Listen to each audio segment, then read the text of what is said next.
In the name of Allah who is the most beneficent and merciful.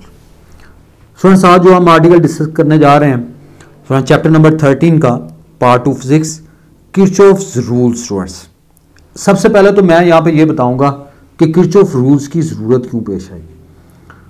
Ohm's law काफ़ी नहीं था circuit के analysis के लिए। Students, Ohm's law simple circuit के लिए आप अप्लाई करते हो, और सिंपल सर्किट उसको कहते हैं जिसमें एक बैटरी होती है और एक रेजिस्टेंस होती है। आई, वी और आर की वैल्यू आप ओहम लॉ को अप्लाई करके स्टूडेंट्स आप कैलकुलेट कर सकते हैं। इसका मतलब ये हुआ कि अगर आप सिंपल सर्किट के एनालिसिस के लिए आप ओहम लॉ को अप्लाई करते हैं, but as far as the complex networks is concern, complex network students उसको कहते हैं जिसमें मोर देन वन रेजिस्टेंसेस हो, मोर देन वन सोर्सेज और बैटरीज हो, उन्हें आप कंप्लेक्स नेटवर्क्स का नाम देते हैं। उसके लिए स्टूडेंट्स आप ओहम्स लॉ को अप्लाई नहीं कर सकते। ओहम्स लॉ को अगर अप्लाई भी करें तो वो स्टूडेंट्स लेंथी प्रोसेस होता है, इसलिए आप किरचॉफ रूल्स को अप्लाई करते हैं for the analysis of complex networks. अब स्टूडेंट्स किरचॉफ रूल्स जो हैं they are two in number one is Kirchhoff's first rule. Students, इसे हम पॉइंट रूल भी कहते हैं, तो ये बात आपने ज़हन में रखनी है students. Kirchhoff's first rule and it's other name is point rule. अब इसकी स्टूडेंट्स मैंने यहाँ पे स्टेटमेंट लिखी है, look at this statement students.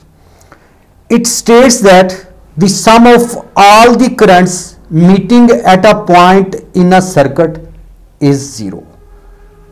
Sum of all the currents, sum को आप स्टूडेंट्स सिग्मा से दर्ज करते हैं, sigma i is equal to zero, यानी sum of all the currents meeting at a point in a circuit is zero. इसे हम students Kirchhoff first rule का नाम देते हैं। अब स्टूडेंट्स इसको एक्सप्लेन करने के लिए लुक एट द डायग्राम।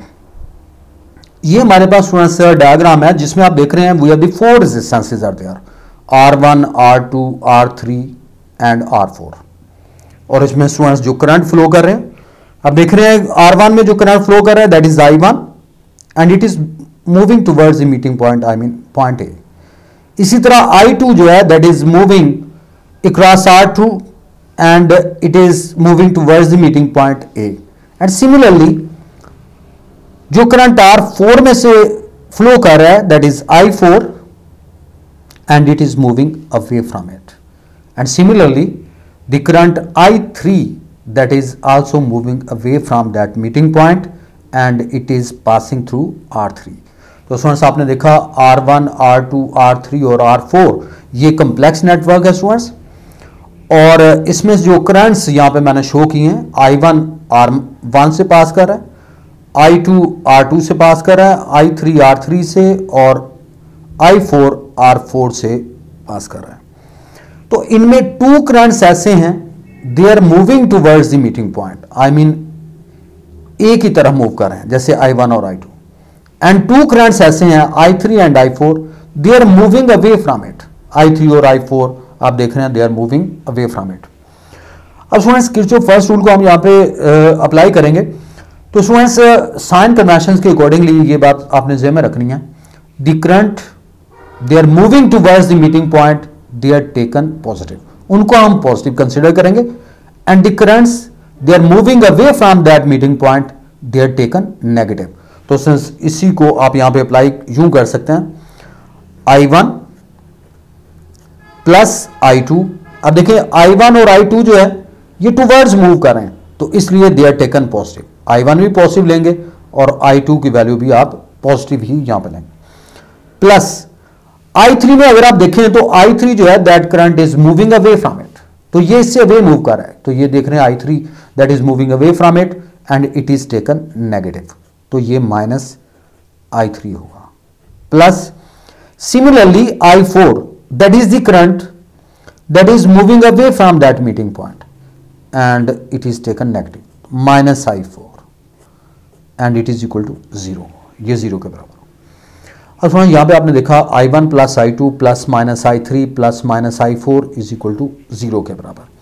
अब सुनो ये जो नेगेटिव साइन है, ये नेगेटिव करंट्स हैं, इनको आप उस साइन पे शिफ्ट कर दें दे बिकम पॉजिटिव, तो ये स्टूडेंट्स पॉजिटिव बन जाएंगे। I1 plus I2 is equal to I3 plus I4। अब यहां पे इसकी स्टूडेंट्स एक और स्टेटमेंट यहां पे बन रही है किरचॉफ फर्स्ट रूल की, वो क्या है, the sum of the currents moving towards a meeting point is equal to sum of the currents moving away from that meeting point. Students look at this statement, another statement of Kirchhoff first rule. Students क्या statement है, statement is sum of the currents moving towards a meeting point is equal to sum of the currents moving away from that meeting point. So it's another statement. और इस particular case में आपने याद ये रखना है कि किरचॉफ फर्स्ट रूल में law of conservation of charge is applicable. Law of conservation of charge is applicable, ये स्टूडेंट्स होल्ड गुड करता है और ये एप्लीकेबल है law of conservation of charge. Students we have the next one is Kirchhoff second rule. Students इसकी हम बात करेंगे। Look at this statement. Students statement ये है, the algebraic sum of potential changes in a closed circuit is zero. Students sum of the potential changes in a closed circuit is zero. इसको हम students sigma से दर्ज करते हैं। Sigma mean sum, potential changes delta V, so that is the sum of the potential changes is equal to zero के बराबर। So that is the algebraic sum of the potential changes in a close circuit is zero. Delta V that is the sum of the potential changes, sigma sum delta V changes in potential is equal to zero. अब friends ये हमारे पास एक complex circuit यहाँ पे given है, गौर से देखिएगा। इसमें आप देख रहे हैं कि 2 बैटरीज यहाँ पे लगी हुई हैं। एक की ईएमएफ E1 से डिनोट की और दूसरी की ईएमएफ E2 से डिनोट की। 2 रेजिस्टेंसेस हैं R1 और R2। अब इसमें हमने स्टूडेंट्स किरचॉफ सेकंड रूल को अप्लाई करना है और इसको एक्सप्लेन करना है। अब स्टूडेंट्स जब एक ऐसा सर्किट जिसमें 2 बैटरीज इन्वॉल्व हैं, जैसे 2 सोर्सेज हैं, इसकी ईएमएफ E1 के बराबर है, इसकी ईएमएफ E2 के बराबर है, तो यहां पे हम इंपॉर्टेंटली जो सी चीज ध्यान में रखनी है आपने कि इसमें से एक की ईएमएफ दूसरी की ईएमएफ से ग्रेटर होती है। तो उसमें ये आप अज्यूम कर लें, फर्ज करें कि E1 की वैल्यू E2 से ग्रेटर। आप इसको ये भी कह सकते हैं कि E2 की वैल्यू E1 से ग्रेटर है, we get the same result, यानी रिजल्ट सेम आएगा, ये मैटर नहीं करता। तो यहां पे मैं ये अज्यूम कर रहा हूं कि E1 जो है that is greater than E2, यानी इसकी ईएमएफ से ज्यादा है। तो करंट आप जानते हैं कि हमेशा उस बैटरी से जिसकी ईएमएफ ज्यादा है उससे फ्लो करेगा और जाएगा किधर, जिसकी ईएमएफ कम होती है। तो इट मींस करंट की डायरेक्शन यहां पे ये बनेगी। फ्रेंड्स यहां मैं करंट शो कर रहा हूं, that is I and it is anti clockwise direction. तो आप देख रहे हैं कि ये एंटी क्लॉकवाइज डायरेक्शन में फ्लो करेगा। इसकी E1 ग्रेटर है E2 से, तो यहाँ पे चार्जेस जो हैं यानी करंट जो है वो E1 से E2 की तरफ मूव करेगा। सो that is anti clockwise direction, ये एंटी क्लॉकवाइज डायरेक्शन। अब फ्रेंड्स हमने हर एक में ये देखना है, फर्ज करें कि यहाँ पे चार्जेस जो है इस पॉइंट से, यहाँ से चार्जेस स्टार्ट होते हैं और ये चार्जेस जो है पहले नेगेटिव टर्मिनल में एंटर होते हैं। अब नेगेटिव से ये पॉजिटिव की तरफ जब ये चार्जेस जाएंगे students, from low potential to high potential, from low potential to high potential, तो there is amount of work done. इन चार्जेस के ऊपर अमाउंट ऑफ वर्क डन होगा, यानी ये चार्जेस फ्लो कर रहे हैं from low potential to high potential, against the electric field there is some amount of work done, तो इसलिए इसमें एनर्जी गेन होगी स्टूडेंट्स। अब यहाँ पे एनर्जी गेन की यहाँ पे वैल्यू मैं कैलकुलेट करूंगा।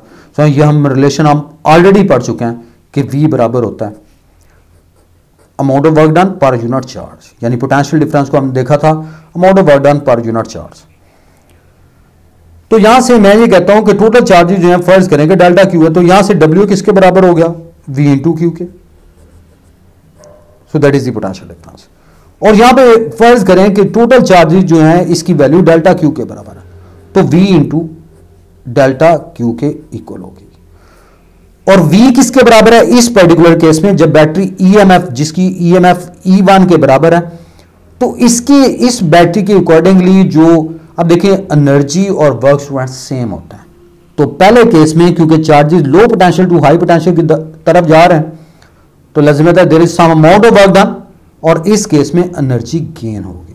तो स्टूडेंट्स यहाँ पे एनर्जी गेन आप लिखेंगे students, energy gain is equal to V की जगह पे EMF, क्योंकि EMF भी पोटेंशियल डिफरेंस होता है, तो E1 डेल्टा क्यू के equal, so that is the gain in energy. अब स्टूडेंट नेक्स्ट कंपोनेंट, अब देखिए चार्जेस यहां से फ्लो करके इधर आएंगे। R1 रेजिस्टेंस है। अब देखिए रेजिस्टेंस क्या होती है, it is the opposition to the flow of the charges और इलेक्ट्रिक करंट। तो सिंपल सी बात है, ये यहां पे एनर्जी डिसिपेट होती है, यानी R1 रेजिस्टेंस है, इट ऑफर्स द अपोजिशन, यहां पे एनर्जी डिसिपेट होगी, तो इसलिए यहां पे लॉस इन एनर्जी होगा, तो लॉस इन एनर्जी। अब लॉस इन एनर्जी की वैल्यू को अगर आप कैलकुलेट करें तो आप जानते हैं कि लॉस के लिए आप नेगेटिव साइन अप्लाई करते हैं, तो यहां पे पोटेंशियल नहीं है। अब देखिए E1 जो है ये पोटेंशियल डिफरेंस है, V है, और V आप जानते हैं IR1, ओम लॉ अप्लाई करते हैं, V is equal to IR, तो यहां पे रेजिस्टेंस कितनी है R1, तो यहां पे ये क्या होगा IR1 डेल्टा क्यू के इक्वल, तो यहां से आप ये कहेंगे कि माइनस IR1 डेल्टा क्यू के इक्वल होगा। Students IR1 that is the potential, charges जो है वो जो यहां से स्टार्ट हुए थे डेल्टा क्यू, वो डेल्टा क्यू ही फ्लो कर रहे हैं इस साइड पे, तो इसमें एनर्जी लॉस होगा क्योंकि रेजिस्टेंस है, it offers the opposition, energy is dissipated, so there is loss in energy and it will be equal to minus IR1 delta Q के इक्वल।